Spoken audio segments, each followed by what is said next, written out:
안녕하세요. 오늘은 림프종 방사선 치료의 모든 것에 대한 이야기를 하겠습니다. 방사선 치료에 대한 사전 진료를 받은 후에 개인적으로 방사선 치료에 대한 공부를 하였습니다. 항암 치료를 시작할 때도 항암이 뭐고 어떻게 진행되고 그런 부분들을 공부해 두어서 미리 항암에 대한 준비를 할 수 있었습니다. 그래서 이번에도 미리 준비하고자 방사선 치료에 대한 공부를 별도로 진행하였습니다. 해당 공부는 제가 치료를 받았던 병원에서 알려주었던 자료와 그리고 인터넷 등을 통하여 공부한 내용들입니다. 첫 번째로 방사선이란 원자 핵에서 나오는 특정한 빛으로 눈에 보이지 않고 냄새도 나지 않고 몸에 닿는 촉감도 전혀 알 수 없는 미세한 입자입니다.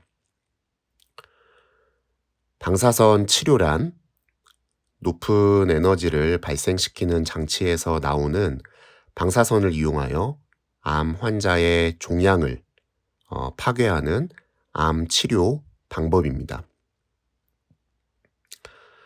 방사선 치료는 어떻게 하나요?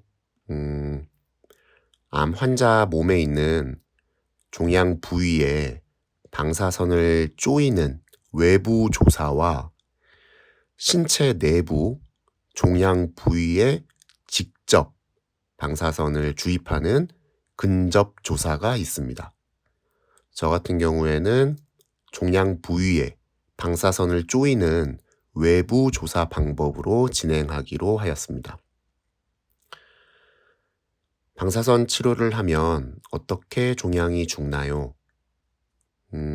이는 높은 에너지의 방사선이 종양 세포 주기에 영향을 주면 그 세포가 분열 증식하는 기능이 파괴되어 서서히 종양이 죽게 됩니다. 근데 이때 종양 부위에, 그러니까 주변에 있는 정상 조직도 방사선에 의해 손상을 받습니다. 이는 사실 그 항암 때와 마찬가지로 항암으로 인해 주변 장기가 손상을 받았던 내용과 비슷합니다. 하지만 방사선으로 피해를 받은 정상 조직은 빠르게 회복되고 그리고 방사선 치료를 반복하면서 종양은 죽게 됩니다. 방사선 치료는 얼마나 받아야 하나요?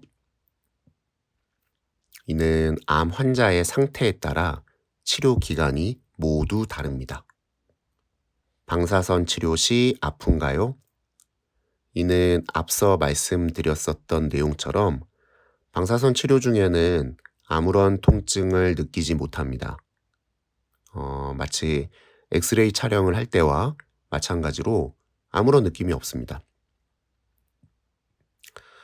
방사선을 오래 쪼이면 어떻게 되나요? 많은 양의 방사선은 부작용이 증가하고 또 반대로 적은 양의 방사선은 치료 효과가 떨어질 수 있습니다. 그래서 치료 계획을 통해 계산된 정확한 양으로 치료를 해야 합니다. 피부 손상이 있나요?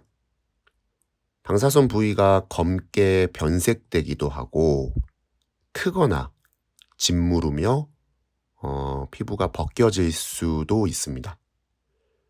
그럴 경우에는 반드시 담당 의사 선생님과 의논하여 별도의 처방을 받아야 합니다.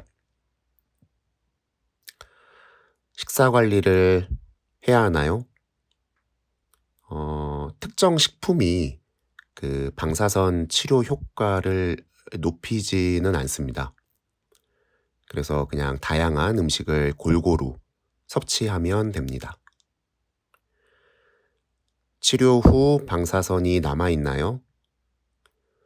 치료 기간 외에는 방사선에 노출될 일이 없습니다. 치료 시 발생된 방사선도 몸속의 종양에 영향을 주고 모두 없어지기 때문에 치료 후에는 방사선이 남아있지 않습니다. 마지막 내용입니다. 방사선 치료 부작용은 저는 종양의 위치가 갈비뼈와 갈비뼈 사이, 그 폐 쪽에 비슷하게 위치해 있었습니다. 그 폐 쪽에 있으면서 그 방사선을 쪼이는 위치가 또 식도 부분 근처라서 음식물을 먹을 때 따갑고 쓰라릴 수 있었습니다. 하지만 이는 치료 종료 2주 후 정도부터는 서서히 회복된다고 합니다. 다시 새로운 치료의 시작입니다. 아무리 공부를 많이 해두어도 긴장되는 건 어쩔 수 없는 것 같습니다.